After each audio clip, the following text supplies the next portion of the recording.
Hola, ¿qué tal? Mi nombre es Sergio Rubén y el día de hoy vamos a hablar cómo cambiar sin perderte en el intento. Entonces vamos a ver dos cuentos. El primero es el cuento de un roble y un bambú. Dice que en lo alto de una colina vivían dos árboles, un roble enorme, de tronco firme y ramas extensas, y un bambú joven, esbelto y flexible, que recién había echado raíces.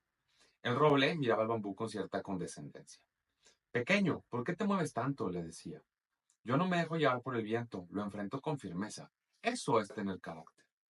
El bambú con humildad respondía, no me muevo por debilidad, me muevo porque escucho. Durante años, el roble permaneció erguido, sólido, orgulloso de su fuerza. El bambú crecía en silencio, curvándose con la brisa, bailando con la lluvia, aprendiendo a doblarse sin romperse. Una noche, una gran tormenta azotó la colina. Los vientos rugieron como bestias. Las nubes descargaron su furia y el suelo tembló. El roble resistió con todas sus fuerzas, no se inclinó, no cedió y finalmente se partió desde el centro. El bambú, en cambio, se inclinó hasta casi tocar el suelo, se dejó llevar, no luchó contra el viento, sino que se adaptó a él. Cuando la tormenta pasó, el bambú seguía en pie, intacto. Al amanecer, los pájaros ya no cantaban en el roble. El bambú, cubierto de rocío, ofrecía su flexibilidad como refugio. Muchas veces, como el bambú, cambiar y adaptarse no es un signo de debilidad, es un signo de adaptabilidad. Y pasan los tiempos y el bambú sigue siendo bambú. Y quien se mantiene rígido se rompió. El segundo cuento es el de león que no sabía que era león. Había una vez un pequeño león que tras perderse de su manada fue criado por un rebaño de ovejas. Desde pequeño aprendió a balar, a comer hierba y a temer a los depredadores. Su melena creció, su cuerpo se hizo grande, pero su mente seguía convencida de que era una oveja. Vivía con una mezcla de incomodidad y pertenencia, sentía que no encajaba del todo, pero temía descubrir por qué. Un día, un viejo león hambriento bajó de la montaña y se abalanzó sobre el rebaño. Las ovejas huyeron despavoridas, excepto una, el joven león. Se quedó congelado sin saber si correr o luchar. El viejo león, extrañado por su actitud, no lo atacó. En cambio, lo observó. Dijo, ¿qué haces con estas ovejas? Y respondió el león joven, yo soy una de ellas, temblando. El viejo rugió, no de amenaza, sino de sorpresa. Ven conmigo, dijo. Lo llevó a un lago cercano, le indicó que mirara su reflejo. El joven león vio por primera vez su rostro. Fue majestuoso, como el del viejo, no como una oveja. Ese eres tú, dijo el viejo. No necesitas volverte león, ya lo eres. Solo tienes que dejar de fingir que no lo sabes. El joven león, en silencio, sintió algo en su pecho, una mezcla de miedo y liberación. No había cambiado, solo había recordado. ¿Cuántas veces te sentiste culpable por cambiar? ¿Cuántas veces te han dicho que ya no eres el mismo? ¿Cuántas veces has visto tu vida o te has visto en el espejo sin reconocerte del todo, sin saber cómo fue que llegaste allí, recordando que querías ir a otro lado, que tus metas eran otras? ¿Cuántas veces no te has quedado con miedo de hacer cambios porque qué van a decir los demás? Por miedo a perderte a ti mismo. De eso es lo que vamos a hablar hoy, de la autenticidad y de cómo hacer cambios en nuestra vida no es dejar de ser auténticos.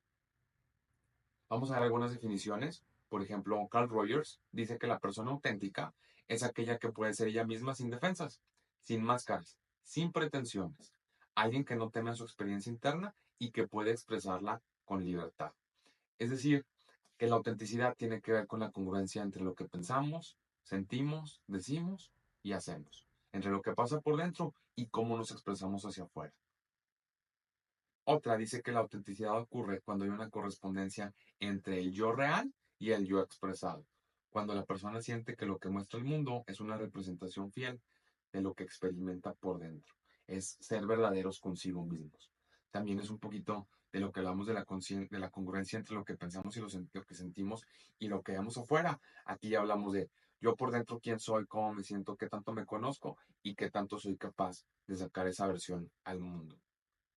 Otra dice que la autenticidad psicológica puede entenderse como un proceso que incluye la autoconciencia, el comportamiento auténtico y el procesamiento imparcial de la información interna. Ahorita vamos a ver un poquito más de esos tres puntos. La autenticidad es una práctica diaria, según Brené Brown. Es la elección de dejar de lado quienes creemos que deberíamos ser para abrazar quiénes somos realmente. En su libro The Gifts of Imperfection, enmarca la autenticidad como un acto de valentía. No es algo que se tiene o no, es algo que nos atrevemos a mostrar al mundo o no. John Paul Sartre dice, el hombre está condenado a ser libre y con ello condenado a ser responsable de sí mismo.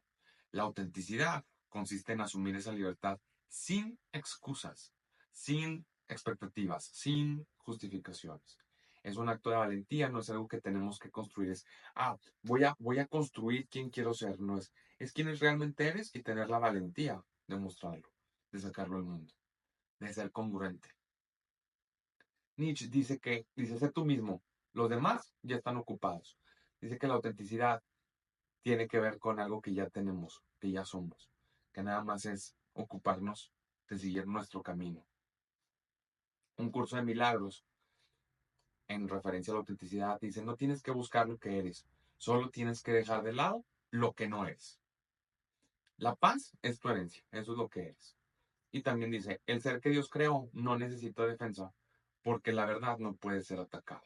Aquí cuando hablamos de un curso de milagros y empezamos a hablar un poquito más del ego, hay una parte que me gusta porque no tiene que ver con construirnos una personalidad. Este sistema donde vas a aprender y vas a ver opciones para ver qué quieres ser, es al revés. Vas a descubrir qué es lo que te gusta, vas a descubrir qué sientes, vas a aprender a manejarlo, pero es algo que ya tenemos. Pues la autenticidad no es con construir un ego, sino al revés, poder quitarnos ese ego, porque dentro del sistema que vivimos, muchas veces cuando nos preguntamos qué queremos y todos respondemos que terrenalmente queremos a veces lo mismo, que todos queremos familia y todos queremos hijos y todos queremos un carro y todos queremos casarnos y todos queremos, pareciera que todos queremos lo mismo porque en el sistema nos han enseñado qué es lo que todo el mundo quiere. Y entonces vamos creando un ego y decimos, es que nos gusta mucho, no sé, usar camisas. ¿Por qué nos gusta usar camisas? Porque todo el mundo usa camisas y la gente con camisas, pues generalmente se ve de tal manera y a mí me gusta verme de tal manera. Entonces, ¿qué tal que no es que te gusten las camisas, sino lo que representan dentro de un sistema? No tendría nada de malo, pero el punto es, a ti realmente qué es lo que te gusta, realmente tú quién eres. Cuando elegimos profesiones, a veces escuchamos eso de que no, es que de eso no porque te vas a morir de hambre. ¿Por qué te puede, o sea, a lo mejor te gusta mucho y encuentras una manera de generar muchos ingresos con algo que te gusta? Porque al final, en la economía la gente compra lo que gusta. Entonces, si tú lo haces muy bien y va a ser más apreciado por los demás, pues a lo mejor te puede ir mejor que si estudias algo que es muy valioso, pero no es lo tuyo y entonces te vuelves menos eficiente en algo que no te gusta, precisamente porque no te gusta. El punto es descubrir, quitando esas capas de ego y esas capas que hemos aprendido en el sistema, realmente adentro de nosotros, con qué vibramos, qué disfrutamos, qué nos gusta, qué es lo que va con nosotros. Entonces no se trata de descubrir quiénes queremos ser y cambiar porque queremos ser diferentes, sino poder probar con qué vibramos y con qué no vibramos. Es como cuando somos niños y nos están enseñando a comer cosas diferentes y dices, ay, no, a mí no me gusta el aguacate. Y dice, pruébalo. A lo mejor nunca lo has probado y si te gusta y solo tienes ideas preconcebidas. Entonces, a veces pruebas algo y dices, mira, sí me gustó. O lo pruebas y confirmas que no te gustó. Ese es el punto, que hacer cambios y probar cosas diferentes no implica perdernos en el camino. Al final vamos solos y con nosotros mismos es con quien contamos.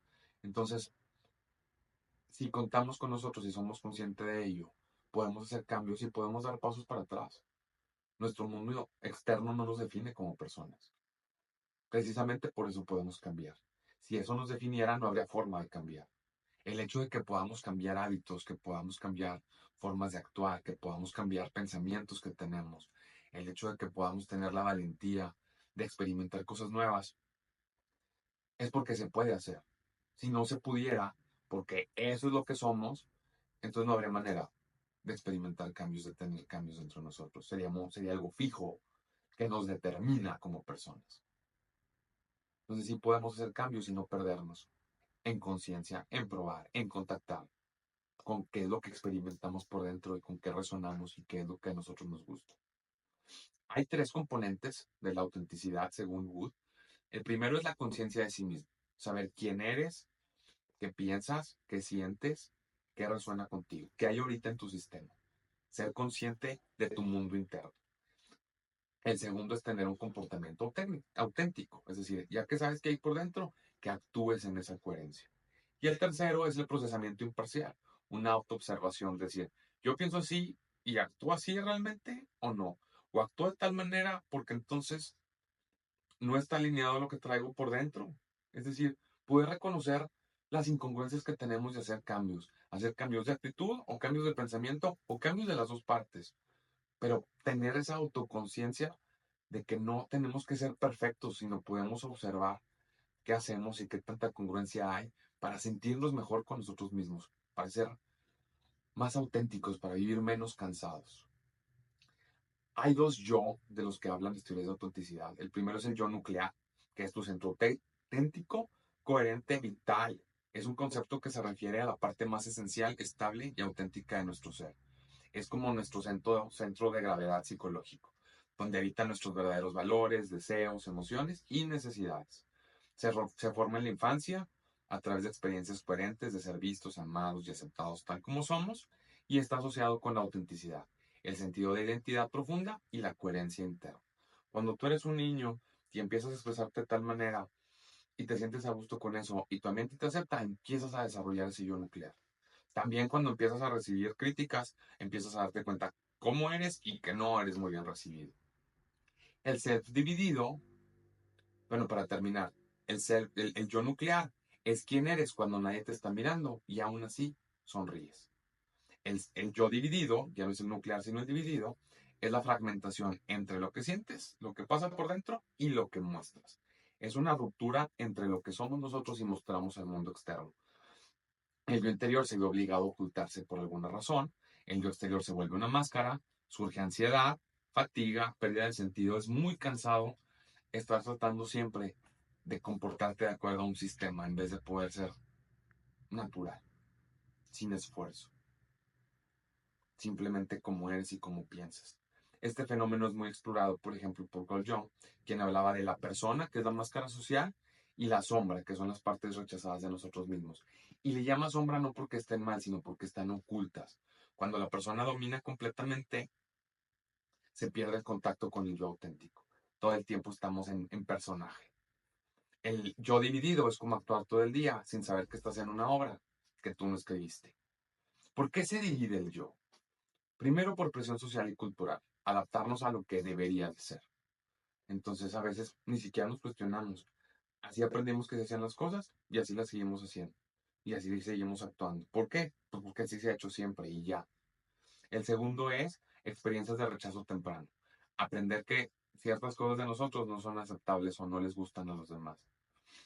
Y entonces mejor dejamos de hacerlo. No son queribles. No se puede, los demás no los quieren.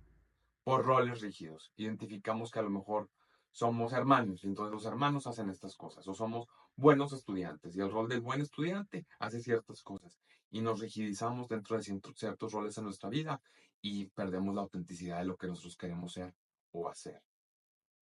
El ideal del yo. Intentamos alcanzar una versión perfeccionada de nosotros mismos, desconectándonos de la vida real y del presente. Vivir dividido nos lleva a vivir cansados emocionalmente, a tener un sentimiento de fraude, de que algún día me van a descubrir y entonces ya algo va a salirse de control. Y entonces con más ganas trato de mantener alguna postura como lo veíamos en el episodio pasado. Y también nos lleva a relaciones superficiales.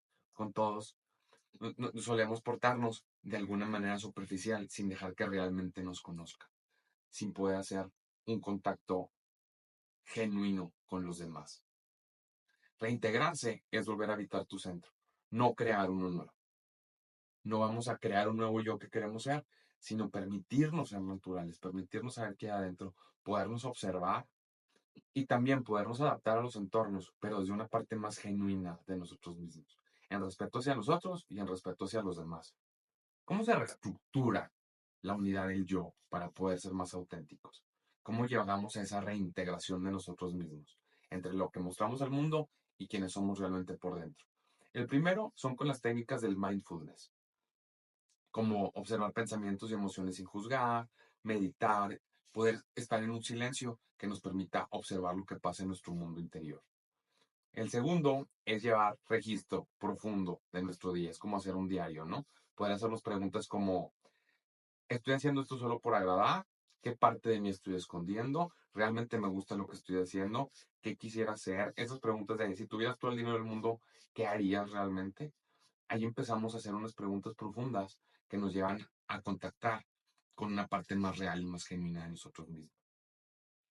La psicoterapia integradora, especialmente enfoques como el humanista o Gestalt, que nos llevan a centrarnos en nosotros, con la ayuda de alguien más, aprender a conocernos, cómo interactuamos, cómo nos llevamos con los demás, qué es lo que pensamos, cuáles son nuestros patrones de conducta, de dónde vienen, poder redecidirlos, poder ver el mundo diferente y entonces actuar de una manera más natural, quitándonos miedos y prejuicios.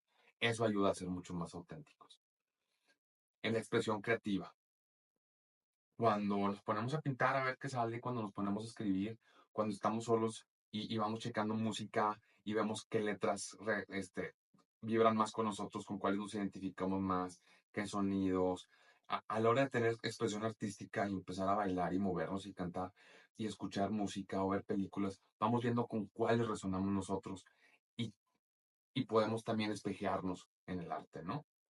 Con decisiones valientes, pequeñas decisiones de decir no a donde siempre hemos estado cediendo y decir sí a lo que no nos hemos atrevido a vivir y que realmente queremos. Usar el cuerpo como brújula. Cuando algo es verdadero, el cuerpo se relaja, el cuerpo se siente bien. Y entonces poner la atención en nuestro cuerpo. ¿Cuántas veces no estamos en un lugar y decimos, "Ay, ya me cansé"? Y que no es la postura, es que aquí no me estoy sintiendo a gusto. Entonces, pues el cuerpo es un excelente indicador de qué está pasando por nuestro mundo interior. Y buscar momentos de soledad consciente. Conecta con lo que amas, no con lo que deberías hacer o con lo que deberías de amar. La sanación comienza cuando dejamos de actuar y empezamos a habitar nuestra verdad, aunque sea incómoda o desconocida. Evolucionar no es traicionarte, es desnudarte de lo falso. El yo dividido, cuando nos damos cuenta que no estamos siendo del todo auténticos, no es un error, no es que estemos mal, no es que seamos falsos, no es que tengamos máscaras, no es que queramos engañar al mundo. Muchas veces lo que pasa es que no hemos acabado de descubrir quiénes somos y nada más hemos tenido mecanismos para aprender a, a surfear la vida de la mejor manera posible, y el viaje de ver qué es lo que va con nosotros nos ayuda a ser más genuinos, más auténticos y vivir más relajados. Al final es vivir más en paz, es darnos cuenta que todo lo que hemos construido de nuestro ego, nuestra forma de ser, nuestra forma de actuar, nuestra forma de sentir, nuestra forma de pensar, puede cambiar y no vamos a dejar de ser nosotros. Al final vamos con nosotros y nuestra historia va con nosotros. El, el ser más auténticos es un beneficio. Implica valentía, implica trascender el miedo. La recompensa es una vida mejor. Es una vida mejor porque entonces nos vamos a alinear con nosotros mismos. Vamos a dejar de sentir ansiedad y tensión. Vamos a poder conectar mejor con los demás y tener esa seguridad de que lo que mostramos, lo que se ve es lo que hay. Lo que mostramos es quienes realmente somos. Y no estar manteniendo todo el tiempo una actuación por cualquier razón que esto sea, que nos lleva a tensión, que nos lleva a un esfuerzo innecesario. Porque al final tampoco somos tontos, también nos damos cuenta cuando las cosas son reales y son verdaderas y cuando no. Claro, a veces da más miedo las cosas que son de verdad, pero a la larga dan paz, a la larga se crean relaciones más profundas, a la larga vivimos y podemos experimentar el amor solo desde la autenticidad. Y es donde podemos ser más felices y hacer un mundo mejor para nosotros. Un curso de milagros nos invita a ver esto desde otro lugar. Nos dice que no somos el personaje que interpretamos, ni el pasado que arrastramos, ni la historia que hemos contado mil veces, ni lo que vemos para el futuro. Somos en esencia algo mucho más profundo, una conciencia en paz. Cuando logramos observar nuestra mente y nuestros pensamientos y vemos que los observamos y entonces no somos ellos, sino somos los que podemos elegir y ser esa conciencia pura, es que podemos elegir una vida mejor. Cambiar desde esta mirada no es dejar de ser tú, sino dejar de ser quien no eres y quien has creído que eres. Es soltar capas, disfraces, condicionamientos. Es dejar de sostener personajes para empezar a habitarte con honestidad. La autenticidad, entonces, no es fijarte en una versión estática de ti, sino vivir desde lo real, sin máscaras, sin miedo, sin defensa. Es moverte con el cambio sin perder tu centro, como el bambú. Es aceptar que puedes transformarte profundamente y aún así seguir siendo tú. es quitar todas las capas de lo que creías y verte en el espejo y descubrir quién eres como el león. Porque el tú real, el que no se construye, el que no necesita validación, nunca cambia, solo se recuerda. Quizás el cambio más auténtico no sea el de convertirnos en algo nuevo, sino el de volver a lo que siempre fuimos, antes del miedo, antes del ego, antes de la necesidad de encajar. Ser tú mismo no es un destino, es una práctica diaria. Y cambiar sin dejar de ser tú es simplemente dejar de traicionarte. No eres inconstante por crecer, eres valiente por seguir el hilo invisible que te lleva de vuelta a ti. Cambiar no es perderse, cambiar es regresar, cambiar es encontrarnos, cambiar es limpiar hasta encontrar la madera viva y encontrarnos con nosotros mismos. Si te gustó el video, da like, suscríbete para que YouTube te avise el próximo episodio y nos vemos en el próximo cimiento.